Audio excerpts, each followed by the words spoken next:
Good morning বন্ধুরা। আজ হলো 4 ফেব্রুয়ারি বুধবার। আজকের বরাক উপত্যকা তথা আসামের শ্রীভূমি, শিলচর, হাইলাকান্দি এবং ভারতের বিভিন্ন প্রান্তের আজকের সকালের বিশেষ বিশেষ খবরগুলি হলো: বন বিভাগ কর্তৃক উচ্ছেদের নোটিশ পেলেন পাতারকান্দির দুহালিয়া ফরেস্ট রেঞ্জ এলাকার রাধাপেরি জিপির ৩৫ পরিবার হিন্দু বাঙালি। তাদের 5 ফেব্রুয়ারির মধ্যে সরকারি ভূমি ত্যাগ করার নোটিশ হাতে ধরিয়ে দিয়েছে বন বিভাগ। এতে চরম বিপাকে পড়েছেন হিন্দু বাঙালি সম্প্রদায়ের এসব লোকেরা। হিন্দু বাঙালিদের নামে উচ্ছেদ নোটিশ জারিকে কেন্দ্র করে স্থানীয়দের মধ্যে মিশ্র প্রতিক্রিয়া দেখা দিয়েছে। অনেকের কথায় রাজ্যের মুখ্যমন্ত্রী ডক্টর হিমন্ত বিশ্ব শর্মা কিছুদিন আগে সাংবাদিকদের কাছে রাজ্যের হিন্দুদের অভয়বার্তা দিয়ে শুধুমাত্র বহিরাগত মিয়াদের উচ্ছেদ করার কথা জানান, কিন্তু এবার তার ঠিক বিপরীত দৃশ্য প্রকট হয়ে উঠেছে।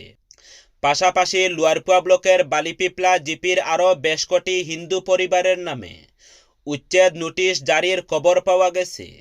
এ ব্যাপারে নোটিশ প্রাপ্তরা জানান, তারা ভূমিহীন, গত প্রায় 50 বছর ধরে তারা সরকারি জমিতে বসবাস করছেন। এখন তাদের বসত বাড়ি ভেঙে দিলে তারা পরিবার পরিজনদের নিয়ে কোথায় আশ্রয় নেবেন? সরকার তাদের মাথার গুড়া ঠাই করে দিলে তারা নিজ থেকে বনাঞ্চল থেকে সরে যাবেন। ভুক্তভোগীরা মন্ত্রী কৃষ্ণেন্দু পালের হস্তক্ষেপ কামনা করেছেন। আগামী এক সপ্তাহ শিলচর শহরের একাংশে পানীয় জল সরবরাহে বিঘ্ন ঘটতে চলেছে।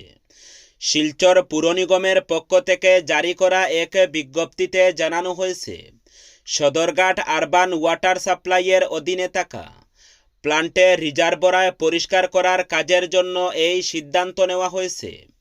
এর ফলে আজ থেকে 10 ফেব্রুয়ারি পর্যন্ত জল সরবরাহের সময়সূচিতে বড়সড় পরিবর্তন আনা হয়েছে। পুর নিগমের কার্যবাহী আধিকারিক জানিয়েছেন, আজ থেকে 10 ফেব্রুয়ারি পর্যন্ত ওই কেন্দ্রের অধীনে থাকা এলাকায় শুধুমাত্র সকালবেলাতেই পানীয় জল সরবরাহ করা হবে। এই 7 দিন বিকেলের শিফটে জল সরবরাহ পুরোপুরি বন্ধ রাখা হবে। এই কাজের জন্য শহরের সকল পানীয় জল ব্যবহারকারীদের সহযোগিতা কামনা করেছেন শিলচর পুর নিগম কর্তৃপক্ষ। উল্লেখ্য, আগামী 10 তারিখের পর থেকে পরিষেবা ফের স্বাভাবিক হবে বলে আশা করা হচ্ছে। বিয়ের মাত্র 26 দিনের মাথায় এক নববধূর মৃত্যু ঘিরে তীব্র চাঞ্চল্যের সৃষ্টি হয়েছে। ঘটনাটি ঘটেছে মঙ্গলবার সকালে শিলচর সদর থানা এলাকার আলগাপুর নয়ারাজ গ্রামে। জানা গেছে, গত 7 জানুয়ারি সামাজিক রীতিতে বিয়ে হয় নয়ারাজ গ্রামের রমজান হোসেন লস্করের সঙ্গে বাঁশকান্দি উজান বাদ্রিপার গ্রামের রমিজউদ্দিন লস্করের কন্যা সাকি বেগম লস্করের, বয়স 19। বিয়ের পর গত বুধবার সাকি বেগম স্বামীকে সঙ্গে নিয়ে বাপের বাড়িতেও গিয়েছিলেন। মঙ্গলবার সকালে আচমকায় সাকির স্বামী ফোন করে শ্বশুর বাড়িতে জানান, তার স্ত্রী নাকি গলায় ফাঁস দিয়ে আত্মহত্যা করেছেন। এই খবর পেয়ে সাকির বাবা রমিজউদ্দিন লস্কর সহ পরিবারের অন্যান্য সদস্যদের মাথায় যেন আকাশ ভেঙে পড়ে। দ্রুত তারা আলগাপুরে রমজানের বাড়িতে গিয়ে দেখেন সাকি বেগম নিজের শয়নকক্ষে বিছানার পাশে গলায় ফাঁস লাগানো অবস্থায় ঝুলে আছেন। তবে তার পা পালং থেকে অনেকটাই নিচে ঝুলছিল, যা দেখে পরিবারের সদস্যদের সন্দেহ আরও ঘনীভূত হয়। পরিবারের পক্ষ থেকে সঙ্গে সঙ্গেই শিলচর সদর থানায় খবর দেওয়া হয়।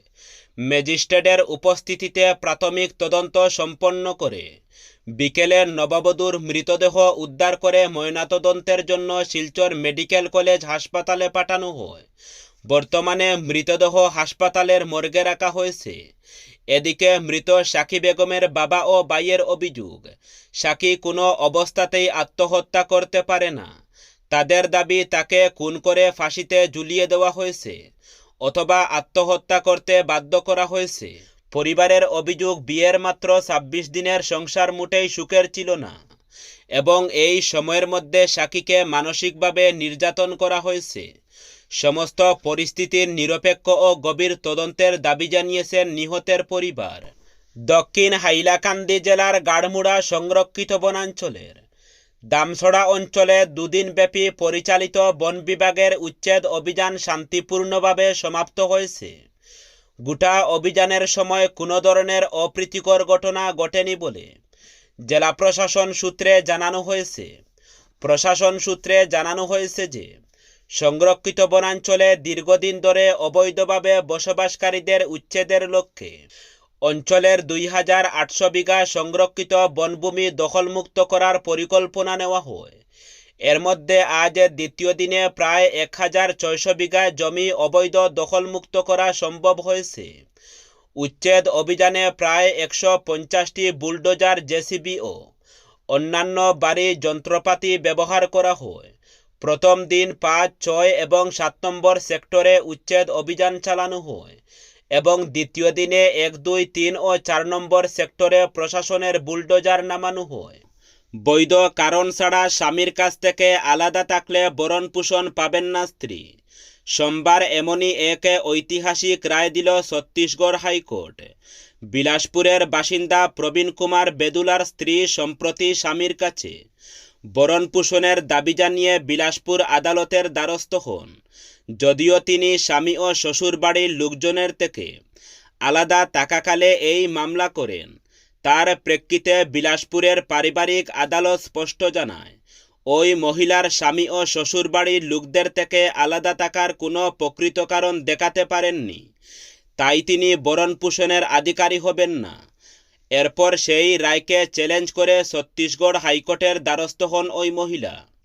এদিন মহিলার সেই আবেদনও খারিজ করে দিয়ে ছত্তিশগড় হাইকোর্টের প্রধান বিচারপতি রমেশ সিনহার নেতৃত্বাধীন বেঞ্চ জানায় পারিবারিক আদালতের নির্দেশ যথার্থ, কারণ দেখা গিয়েছে হিন্দু বিবাহ আইনের 9 নং ধারা অনুযায়ী দাম্পত্য অধিকার পুনরুদ্ধারের জন্য ওই মহিলার স্বামী প্রবীণ কুমার বেদুলা একটি আবেদন করেছিলেন।